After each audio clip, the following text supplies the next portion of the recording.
What's been lost is Well, I can Stephen A. turn on the TV and I can learn about the game of basketball. To act like you're coming at it from this extremely objective lens when you're not, I think that's what I have a problem with. I found a clip. It's not even a full minute because we play the full minute. It'll be somewhat kind of unnecessary, but I just want to bring attention to like the definition of irony. I just listened to this clip. The definition of irony on what Draymond says about the new media here. Some of y'all are going to laugh, man. This actually is kind of crazy. New media, like I said, everyone thought I'm speaking like athletes doing podcasts or athletes doing media. Like athletes been doing podcasts. JJ Redick, CJ McCollum, athletes been doing media. When you look at the game of basketball, what's been lost is I can turn on the TV and I can learn about the game of basketball. There are so many little games within the game, and if you don't understand them, you'll miss them. And so when I said the new media, I'm saying analyzing these things, talking about the game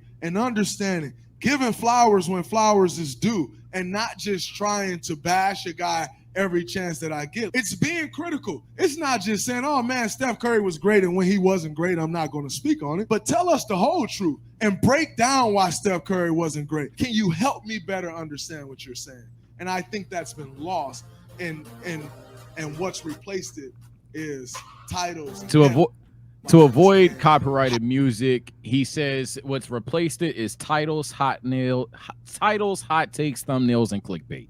So I just think it's all like, wow. I'll throw Draymond Bill in this regard. I think he genuinely just thinks Rudy's ass. On top of the hate shit, I don't know. I think he just don't like Rudy. Yeah. This is a Rudy thing. He don't like Rudy, and by default, he's going to be hard on the Timberwolves as is. He got into it with Ant. I don't know if that was this season or last season.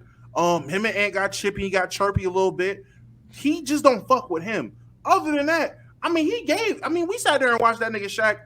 When you gonna tell him to get big on posts? Like we watched him when Darren Gafford was there. Yeah, he gave basketball reasons, so he will still teach if he feels he needs to teach. He will still talk ball when he needs to talk ball. He will do that. I just feel like it is a bad example to use for Rudy because again, he choked that nigga on the court this year. So that's a prevailing part of his content, and because it's becoming so consistent, now you're getting overshadowed by the times that you do talk about Daniel Gafford and you do give this stuff. And ultimately, I believe you can't even necessarily break it down like that when it comes to getting on First Take and Inside the NBA. Don't go on those platforms. If you can't deliver on what you promised, don't necessarily go on those platforms. You can't get your 30 seconds and tell this person about this, that, and the third. Then don't go on those platforms. But like that, I agree with Damo said ultimately.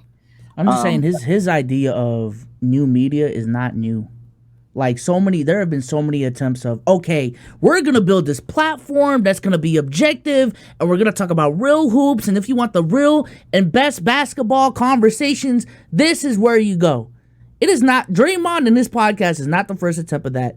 JJ's podcast is also not the first attempt at that. And it'll just never be perfect. So that's why, when I started this podcast, all right, fuck it, bro. We got 4 dudes who like talking about basketball. Let's embrace our biases and push agendas and just be blatant about it. Don't act like we're being objective. If you got agendas to push, just fucking push them. But to act like you're coming at it from this extremely objective lens when you're not, I think that's what I have a problem with. But before we get up out of here, I want to play a quick game. Oh, hot take of the week, real quick. Just our hot takes of the week. I don't know why my girlfriend did that. Like we couldn't see it. Is she scooting across the I'm saying, terrible game. I respect this. Damo. Oh, I'm first. Oh, jeez. I'm usually first.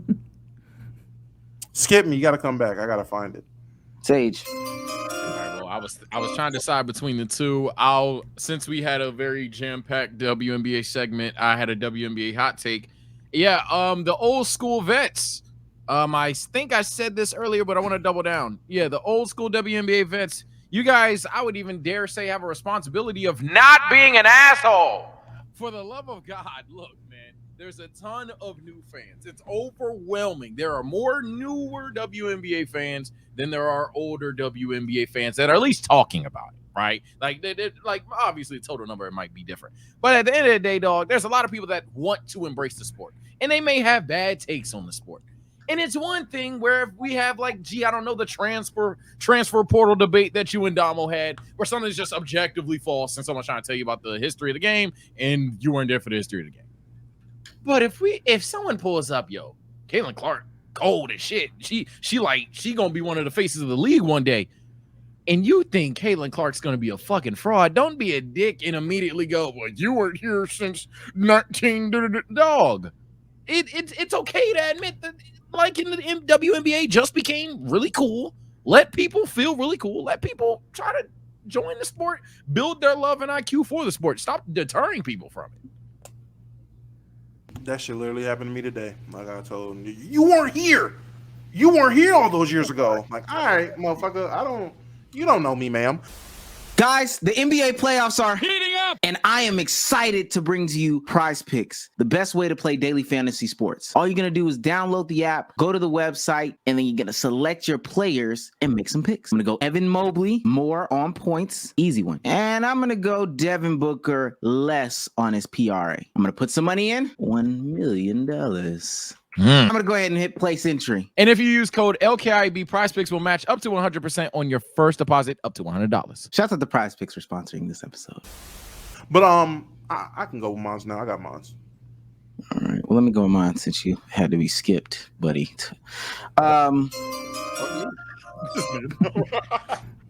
Mine is my 2 ones are quick. It's okay to hate. It's okay to be jealous. I don't think there's anything wrong with it, especially in competition.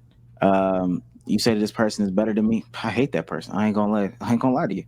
That's the way competition should work. And I don't even like using the word hate. Hate is a very strong word, but I'm not gonna like you just because you say that this person is better than me. I don't like that person. I'm gonna bust your ass. It brings out the best in competition.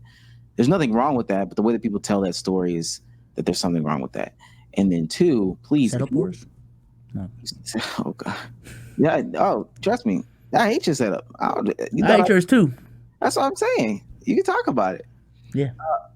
And second, if you're gonna make a claim, be consistent.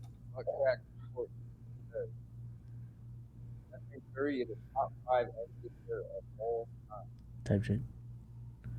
He hasn't cracked my top 10 yet. He just hasn't. I think Steph has had a phenomenal career. I mean, obviously 4 championships, 2 league MVPs. He has a final MVP. But if you go back in his career, and if you look at when Draymond is out of the lineup for the season, if you look at Klay Thompson has missed the season or half of that season. To me, if you're that great, if you're going to be a top 5 and one of your guys are missing, you can't make the playoffs, I can't put you in the top 5 or top 10. I just can't.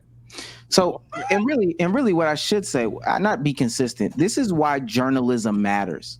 Even with the Kennedy Carter situation, a journalist, a real journalist, is supposed to press while being respectful in those situations.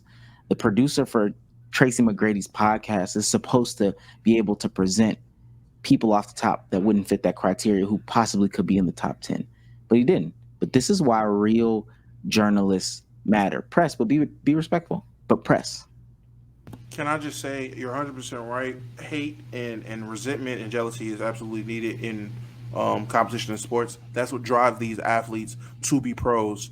It was that time where they got overlooked for the freshman team. It was that time where the rankings came out and they were ranked 13th. So now they have 12 names of asses they want to bust their senior year. And that's what propelled them. It's that, it's like Draymond sitting there. I can name all fucking 42 dudes drafted above me. Who the fuck is Andrew Nicholson? It's that type of shit that drives these competitors to be pros. So you're absolutely right with that.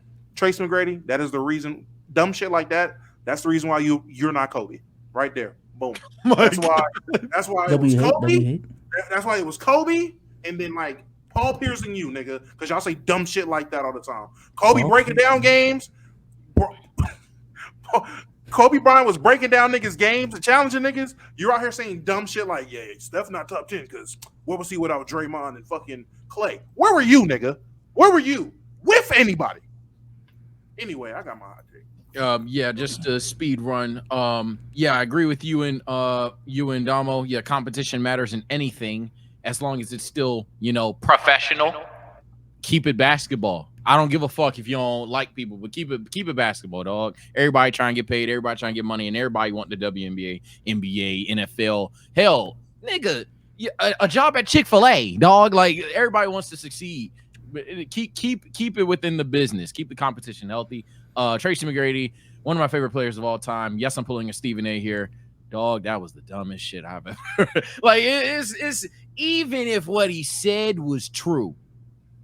Even if I must concede that, right? Dog, are we counting Klay Thompson in 2022? Is that what we doing? Like the dishonesty, man. Like, come on, gang. That ain't it. I just want to speak on Omar's point real quick. I think NBA media is still missing the media guy that can push back to the player podcast. It's still not there. Still not there. I don't think they even want it. I'm not gonna hold you. I don't think they don't see the vision. But Everyday Struggle is the ultimate case study to me. How that shit can go crazy. But Everyday Struggle. Ack and Joe. Oh, okay. Oh, yeah, absolutely. How somebody can push back on the But imagine if academics had like a more professional background. But even I agree with what you're saying.